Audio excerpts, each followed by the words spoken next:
KPU Republik Indonesia telah menetapkan pasangan calon presiden dan calon wakil presiden atau capres-cawapres nomor urut 2, yakni Prabowo Subianto Gibran Raka Buming Raka sebagai pemenang dalam pemilu presiden 2024.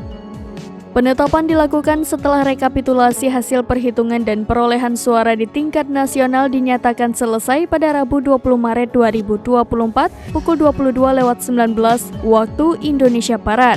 Saat bersamaan, Prabowo berkumpul bersama para pendukungnya, tak terkecuali dari Ketua Umum Partai Politik pendukung Prabowo Gibran dan sejumlah elit tim kampanye nasional Prabowo Gibran hadir di rumah Prabowo Jalan Kertanegara, Jakarta Selatan tadi malam. Namun pada kesempatan itu, Gibran tidak terlihat. Gibran yang saat ini masih menjabat sebagai wali kota Solo sekaligus calon wakil presiden nomor urut 2 kemarin, terlihat masih terus menjalankan aktivitasnya sebagai wali kota. Gibran diketahui masih terlihat ikut dalam kegiatan penukaran uang lebaran di Masjid Raya Syekh Zayed.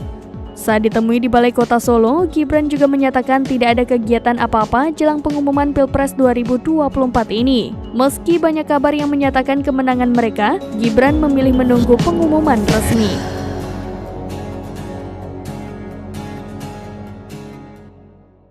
Download Tribun X sekarang, menghadirkan lokal menjadi Indonesia.